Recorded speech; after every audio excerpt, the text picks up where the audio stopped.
4 years married to Maggie. I run a small engineering consulting firm I built from nothing after college. When we met, I was 28, she was 26, and my company was barely breaking even.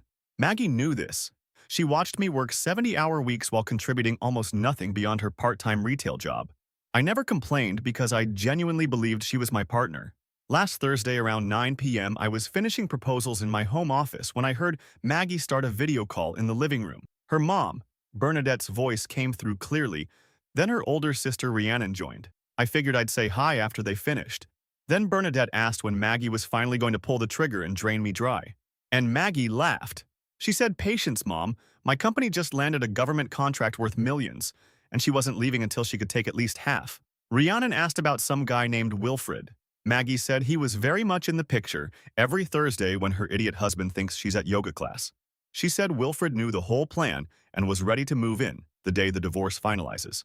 I need you to understand the audacity of holding a full criminal strategy meeting in the living room while your husband is 20 feet away. This woman really said he's in the home office. He can't hear through walls. Like sound doesn't exist. Like she's living in a vacuum-sealed bubble of delusion. And can we talk about Wilfred for a second? Wilfred. This man is sitting there like, "Yes, babe. I will wait patiently while you extract wealth from another man, and then I will move into his house." Wilfred isn't a romantic partner. He's a squatter with a waiting list number. He's basically pre-ordering a lifestyle like it's a limited edition sneaker drop. "Notify me when the divorce finalizes. I want the house in beige." But here's what's really cooking my brain right now. She said, "Patience, Mom. Patience." Like, this is a slow cooker recipe. Like, she's been marinating this man for 4 years and checking the timer. Not yet, he's not tender enough. Let him land a few more contracts, then we feast.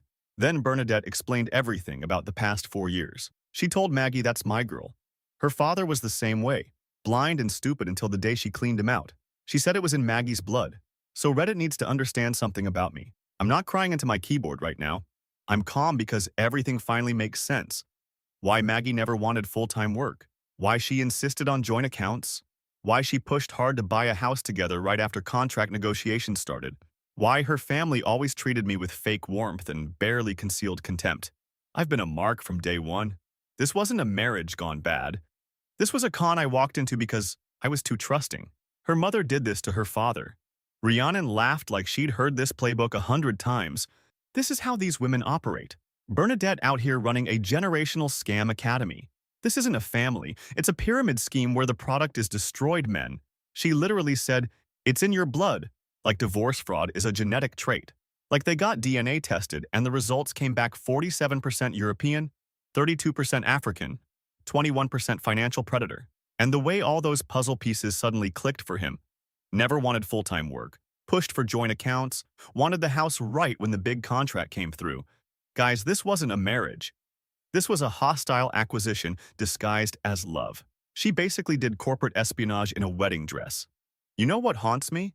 Rhiannon laughed like she'd heard this playbook before, which means she's also either running this scheme on some poor guy right now, or she's in training. There's a whole assembly line of men out there who have no idea they're married to phase 2 of Bernadette's retirement plan. But they made one critical miscalculation. They assumed I was as stupid as Maggie's father apparently was. They don't know the government contract comes with specific provisions about ownership and asset protection. They don't know I've been consulting with a lawyer friend about restructuring for tax reasons. And they don't know I recorded every word of that conversation the second I realized what I was hearing. I haven't confronted Maggie yet. I've been acting completely normal for a week. She has no idea. But I've already started making moves. I pulled all financial statements. I documented her complete lack of contribution to my company. And I found out exactly how long her Thursday yoga classes have been running. I'm not posting for sympathy. I need to get this out before I execute the plan I've been putting together. My wife and her family think they're about to hit the jackpot. They have no idea what's coming. We'll update when things start moving. Oh, we've got a tactician on our hands. This man heard his entire marriage was a fraud, and his response wasn't tears, wasn't confrontation. It was, "Let me pull up Excel and start documenting." Engineers, man. You can't break them, you can only give them a new project. And I love that he's been acting normal for a week. A week. He's sitting across from this woman at dinner like, "How was your day, honey?" While mentally preparing exhibits A through Z, she's over there thinking she's playing 4D chess and this man already moved the whole board to a different room. But here's the thing that really gets me. They assumed he was stupid because Maggie's father was stupid. They ran the same play twice expecting different results. Bernadette really thought, well, it worked on my husband in 1987. Surely all men are identical. Ma'am, you're running Windows 95 tactics on a man with government contracts and lawyer friends. The operating system has been updated. Update 1. So a lot happened since my last post and I need to get this down while it's fresh.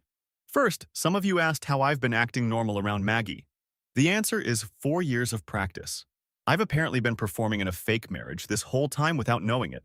So continuing the act while actually being aware of it isn't that hard. The difference now is I'm the one with information she doesn't have. My father Jeffrey came to visit this weekend. He's the only family I have left since my mom passed 3 years ago. I didn't plan on telling him anything, but we were sitting on the back porch while Maggie was out supposedly getting groceries, and he looked at me and said he'd noticed I seemed different lately. Not upset exactly, just focused, in a way he hadn't seen since I was building the company. I told him everything. The video call, what Bernadette said about Maggie's father, all of it. My dad just listened without interrupting. When I finished, he was quiet for a long time. Then he said something that added a whole new dimension to this situation. He told me he'd met Maggie's father once, years ago at our wedding reception. The guy pulled him aside and tried to warn him about something, but Bernadette interrupted before he could finish. My dad always wondered what he was trying to say. So now I'm realizing Maggie's father might have been trying to warn my family about what his own wife and daughter were capable of. And nobody listened. Maggie's father tried to be a hero at that wedding, and Bernadette intercepted him like a defensive linebacker. This man saw history about to repeat itself, tried to throw up a flare, and got body blocked by the mastermind herself. He's probably been carrying that guilt for 4 years like, I could have saved that kid, but my ex-wife has elite awareness. And can we appreciate Jeffrey for a second? Dad's just, no. He didn't say, you seem sad, or is everything okay? He said, you seem focused. He recognized the energy shift from happy husband to man with a mission. That's a father who built something himself and knows what problem-solving mode looks like on his son's face. Also, the layers here are insane. Bernadette drained Maggie's father, trained her daughter to do the same, and then had the audacity to bring that man to the wedding, where he'd have to watch the cycle begin again. That's not just cruel. That's performance art. That's making your victim attend the premiere of the sequel to his own tragedy. Here's where things get complicated. Maggie came home from her grocery run acting strange. She kept looking at me like she was trying to read something on my face. That night, she asked why my dad seemed so quiet during dinner. I said he was just tired from the drive. She didn't push it, but I could tell she wasn't buying it. Then Monday, her sister Rhiannon sent her a string of messages. Maggie left her phone on the kitchen counter while she showered, and I saw the notifications lighting up the screen. I couldn't read the full messages, but I saw enough. Rhiannon was asking why Maggie was dragging her feet. She mentioned something about Wilfred getting impatient and said their mother was asking questions. So now there's pressure from multiple directions. Rhiannon is pushing Maggie to move faster. Wilfred apparently has his own timeline. And Bernadette is orchestrating the whole thing from whatever dark corner she operates from. Wilfred is getting impatient. This man is literally waiting for another man's marriage to collapse so he can inherit the furniture, and he's asking, what's taking so long? Sir, you are on a wait list for a stolen life. You don't get to complain about shipping delays on goods you're not even paying for. And Bernadette, operating from whatever dark corner she operates from, took me out. This woman has set up a whole command center somewhere, probably has a whiteboard with timelines and asset projections, calling her daughters for status updates, like a mob boss checking on her crews. Rhiannon, report. Maggie, what's your ETA on the extraction? The Q4 numbers aren't looking good. But here's what's wild. Maggie noticed something was off with Jeffrey at dinner. She's got good instincts. She can read a room. She just never thought to turn those instincts on herself. She can detect when the mark is suspicious, but can't detect that the mark has been running counter-surveillance for 2 weeks. Predators get comfortable. That's always how they get caught. But here's what none of them know. I spent the weekend with my lawyer friend going through every document related to my company structure. The business was incorporated 2 years before I even met Maggie. My father was listed as a silent partner with a 15% stake, something we set up for estate planning purposes. This means the company was never fully marital property to begin with. I also found records of every single Thursday Maggie claimed she was at yoga. Cross-referenced with our joint credit card, she was actually charging dinners and hotel rooms to our account while supposedly stretching and meditating. She's been funding her affair with my own money. Maggie tried to initiate a conversation last night about our future. She said she felt like we'd been distant lately and wanted to reconnect. She asked if maybe we should start thinking about having kids since the company was doing so well now. I almost laughed in her face. She's literally trying to lock me down further right before she plans to destroy me. I told her we should definitely talk about our future soon. Very soon. She smiled and said she'd like that. She has no idea what kind of future I'm actually planning. My father left yesterday, but before he went, he grabbed my shoulder and told me to make sure I protect everything I've built. He said some people only understand consequences. I'm meeting with an actual divorce attorney tomorrow. We'll update after. She charged the affair to their joint account. This woman was literally sending him the receipts. Every Thursday, he got a notification. Your wife has checked into the Marriott. Your wife purchased 2 lobster dinners. Your wife is having a great time. She basically CC'd him on her own betrayal and assumed he'd never read the emails. And then, she tried to baby trap him at the finish line. Maybe we should have kids since the company is doing so well. Ma'am, you're not trying to start a family. You're trying to add an 18-year revenue stream. A child isn't a blessing to her. It's a monthly invoice. That's not maternal instinct, that's just better math. But that father-son moment before Jeffrey left, some people only understand consequences. That's not advice, that's a blessing. That's a dad who probably spent his whole life being too nice to people who didn't deserve it, watching his son about to make the same mistake, and finally saying, no, not this time, this one we finish. Protect the shoulder grab. That shoulder grab transferred generational wisdom. Update 2. The attorney meeting changed everything. My lawyer Ethan went through all my documentation and the recording. He told me something I hadn't considered. In our state, proving adultery can completely invalidate certain spousal support claims, especially combined with evidence of premeditated financial planning against a spouse. The recording of Bernadette coaching Maggie wasn't just emotionally validating. It was legally devastating to their entire strategy. But things escalated fast. Maggie invited her mother to stay with us this weekend. Bernadette showed up Friday with 2 suitcases and told me how wonderful it was that the company was doing so well. She said Maggie told her all about the government contract and how proud she was of me. I just smiled. Watching her perform while knowing exactly what she thinks of me was fascinating. This woman destroyed Maggie's father and trained her daughter to do the same to me. Bernadette showed up with 2 suitcases to do reconnaissance. This woman packed a weekend bag to gather intelligence on her daughter's investment. She's not visiting family. She's conducting an audit. Somewhere in those suitcases is a notepad labeled Asset Assessment, Mark 2.0 inches and a calculator. And the way she walked in talking about how proud she was of him, this man is sitting there, knowing this woman called him blind and stupid 3 weeks ago. Watching her perform pride like she's auditioning for Mother-in-Law of the Year. The emotional discipline required to smile through that and not immediately play the recording on a Bluetooth speaker. I couldn't do it. I would have cracked by hour 2. But here's the thing. Ethan the lawyer basically told him he's holding a nuclear weapon. Adultery, premeditation, recorded evidence of a conspiracy. This isn't a divorce case anymore. This is a prosecution. Bernadette thought she was teaching her daughter chess, but she accidentally recorded herself explaining every move to an opponent who was already listening. Saturday morning, Bernadette cornered me while Maggie showered. She started asking detailed questions about the business. How many employees? What percentage came from the government contract? Whether I had partners or owned everything myself. She framed it as motherly interest, but the questions were surgical. She was gathering intelligence. I gave mostly accurate information with strategic omissions. I mentioned my father's stake in the company, which made her pause. She asked since when, and I said before Maggie and I even met. I could see her mentally recalculating. That night I heard them talking in the guest room. Bernadette was upset, saying this complicated things and asking why Maggie never mentioned Jeffrey's ownership. Maggie said she didn't know. Bernadette told her she should have done her homework before spending 4 years on this. Bernadette cornered him while Maggie was in the shower. She couldn't even wait for a natural conversation opportunity. She had to ambush him in a 2-minute window like a journalist catching a politician between buildings. Quick! She's shampooing. I need revenue breakdowns now.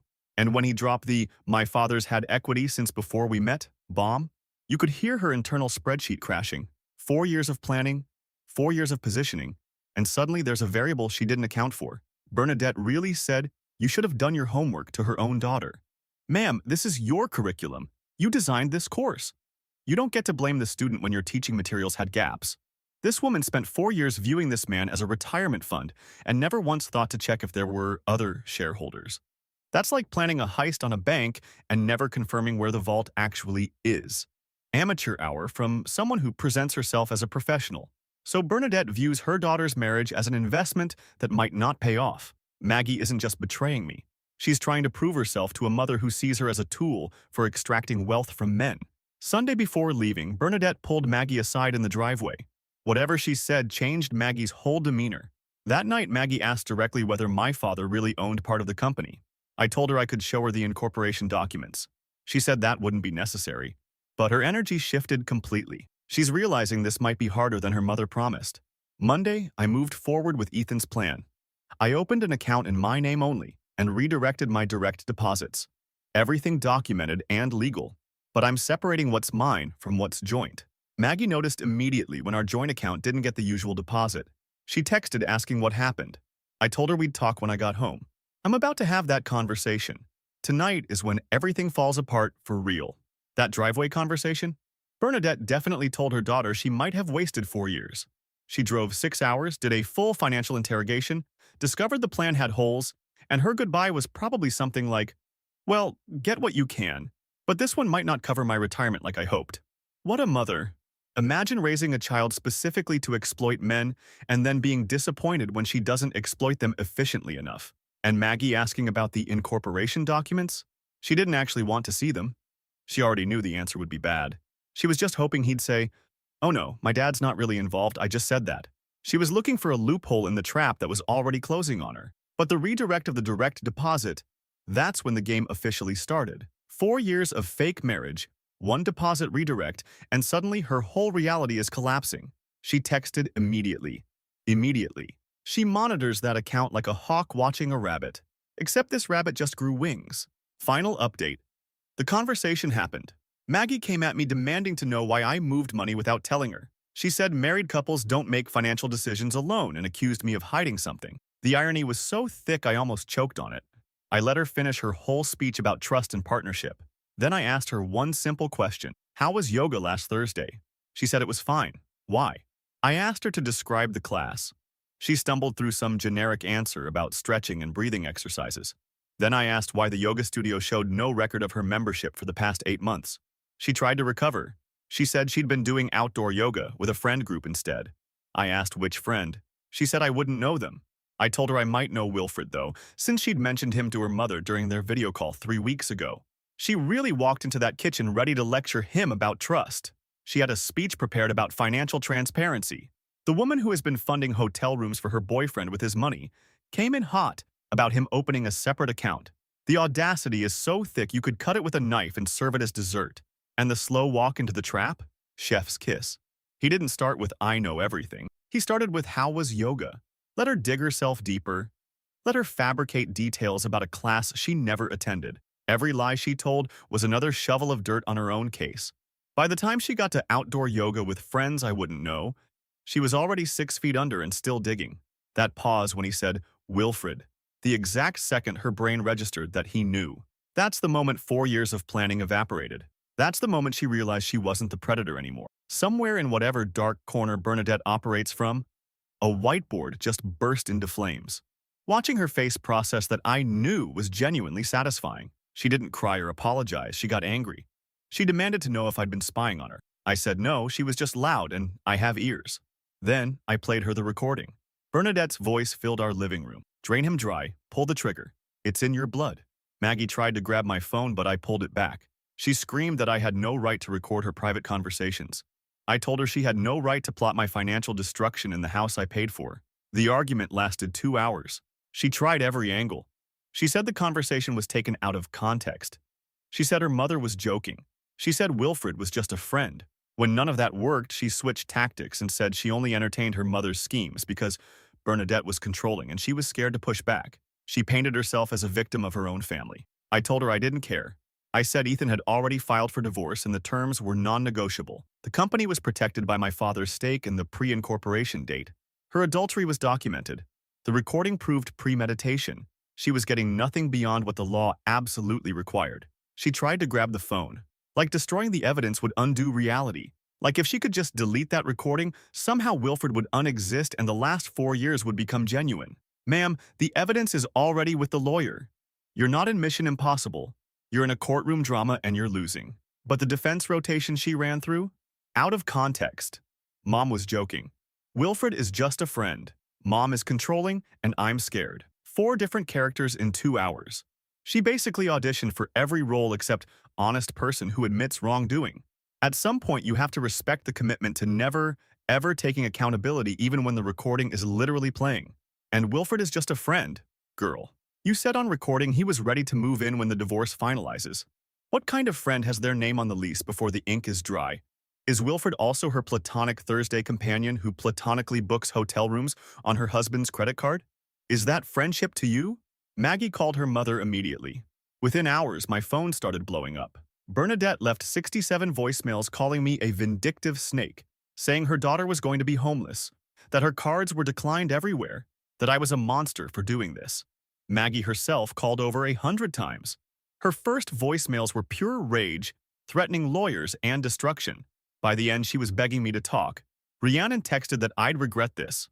I texted back that her mother's coaching didn't work out so well, and maybe she should reconsider her own marriage strategy. It's been 3 weeks now. Maggie is staying with Bernadette because Wilfred apparently wasn't ready to support a woman with no income and a failed divorce scheme. The house is mine. The company is protected. My father calls every few days to check on me. I'm writing this because someone asked for an update and because I want people to understand something. I spent 4 years being a mark without knowing it. Now I'm 32 years old, running a successful company, and finally free of people who only saw me as a resource to exploit. Bernadette said it was in Maggie's blood to drain men dry. Maybe it was. But she picked the wrong man. 67 voicemails from Bernadette. This woman went from drain him dry to you're making my daughter homeless in the span of 48 hours. The audacity to call him a monster when you literally have a recorded masterclass of yourself explaining how to financially destroy him. You are the monster. You just lost. And now you're mad the prey had teeth. And Wilfred. Oh, Wilfred.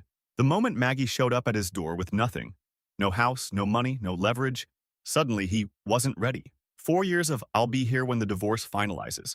And the second she actually needed him, ghost. Wilfred was never in love with Maggie. Wilfred was in love with the package. He was waiting for the complete set, wife, house, income. Without the accessories, he didn't want the base model. That man was never a partner. He was an opportunist with less commitment than a streaming trial subscription. But that response to Rhiannon? Your mother's coaching didn't work out so well, maybe reconsider your own marriage strategy. That is poetry. That's not just a clapback, that's a warning. Somewhere out there is Rhiannon's husband who has no idea what's being planned for him, and this man just fired a flare in his direction. If that guy ever finds this thread, he needs to start checking his wife's video call schedule immediately.